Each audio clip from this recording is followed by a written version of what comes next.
the Artist Interrogations Podcast.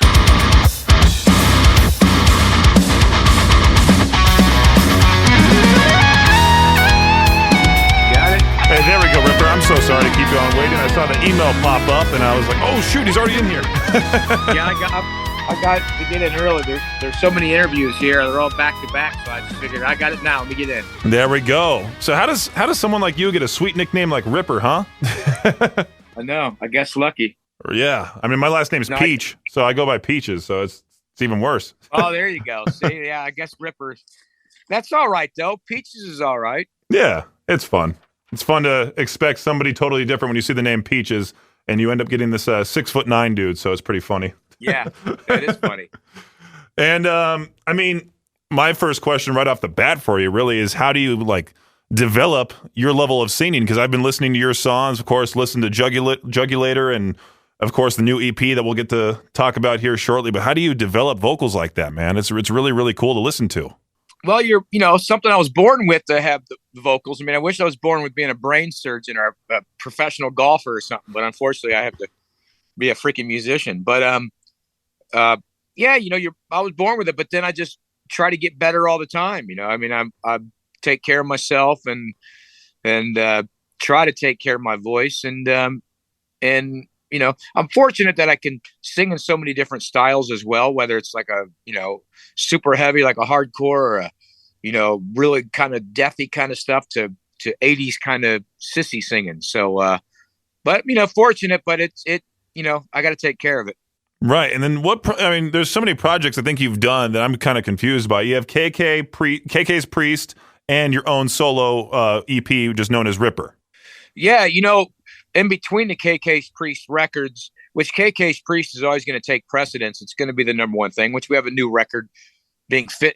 The vocals are finished. It's being done now. So that's going to probably take up the next couple of years. But, we had some time off in the summer last year. So Jamie Joss has been trying to get me to do a solo record for so long and make it heavier and tap into those Jugulator and Beyond Fear type stuff. And so we did it. The window was there. And listen, I'm a musician. I make a living and pay my bills by being a musician. So I do what I have to.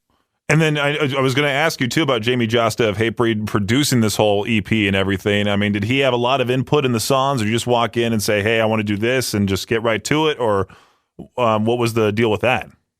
No, he had tons of influence. I mean, it was his, like his baby and his idea, and he really wanted to make it work. So he would send me these songs and all these vocal ideas. And it was just incredible, I mean, he produced Dee Snider's last two records and did those with Dee, and that's why they were so freaking good. I mean, I'm not saying, Dee because of Dee as well, but the music, and the stuff, he loved. Here's the thing about Jamie. I love Hatebreed, and I love, like music like that. I've always said to myself, I say it all the time. Imagine my vocals over Hatebreed. It would sound so different, but still, have that same music. There's an album a couple years ago, Benediction, released, and every time I heard it, I would tell Darren, man, my vocals would sound great. And with Jamie, he knows this. So he's like, Ripper, just sing like you, and we're going to make these records. And listen, Jamie loves what he does. He's smart. He's talented. He's an entrepreneur, but he loves what he does. So that's why these songs came out so killer. And yeah, this EP, I listened to it all the way through, and it's pretty much, there's no fluff to it. It's just right to the action, right off the bat. There's no ifs, ands, or buts about it. It's just straight to that nice, heavy action you got there. Well, it is. I mean, listen, the first song I recorded was Die While We're Alive, and then he sends me, we do Return to Death Row, and then we did The Night, Take It Back, which I think it was called Take Back the Night originally. That's why I always mess the name of it up. But I finally said to him after the first three songs, I said, dude, are we going to have any mid-pace songs? It's just, this stuff's just full on in your face.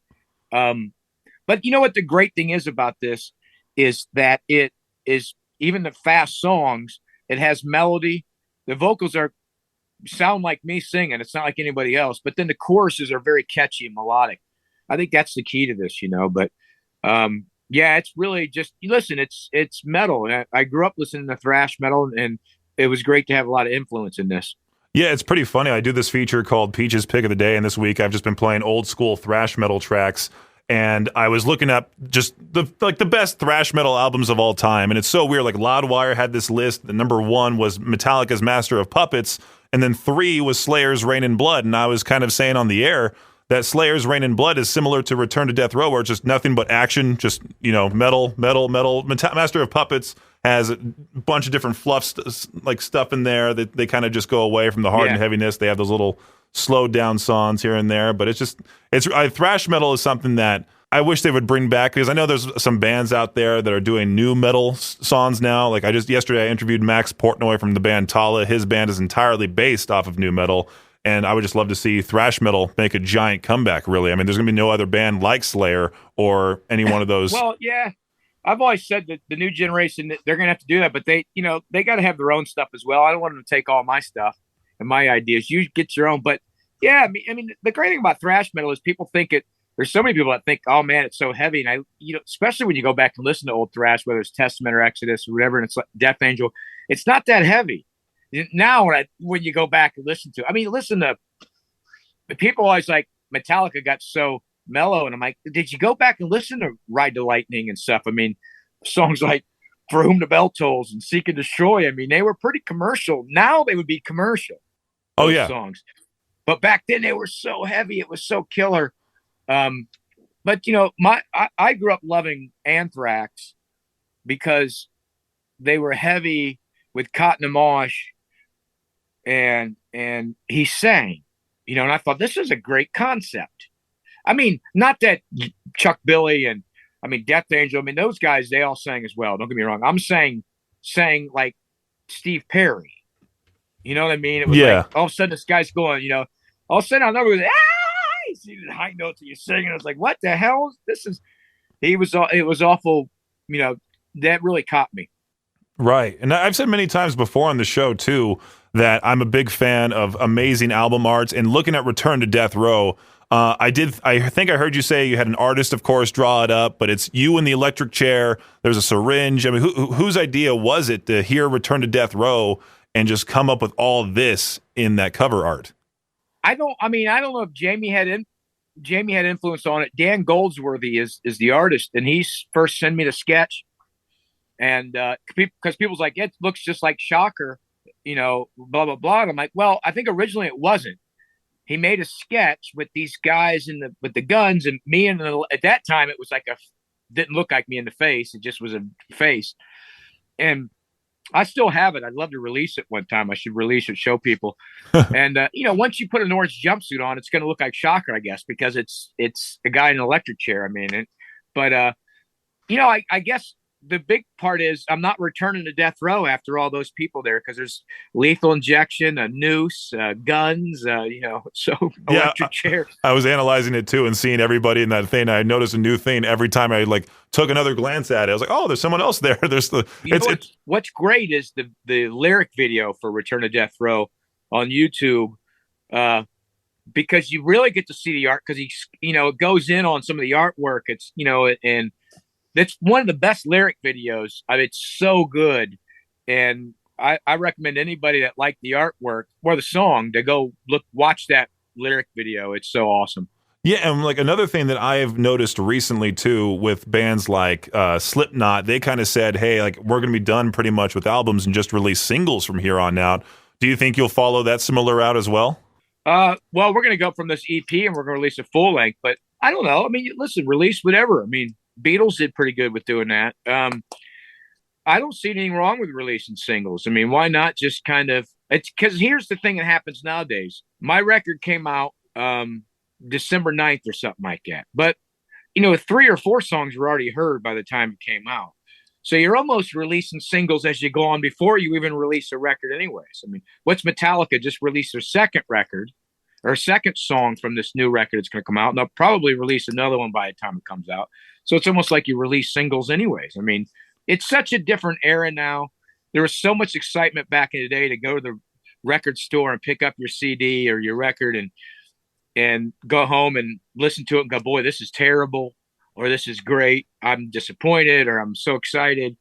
But there was that excitement. Now it's like, I guess you still get some excitement because you get to hear a new song or debuting a song Friday from the new record.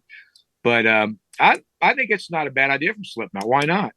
Yeah, and you're right about the whole, like, you get like 5 or 6 singles before the whole album comes out, and there's 10 songs in the album. You pretty much have 60% of the album already released. Yeah. There's just 4 other tracks.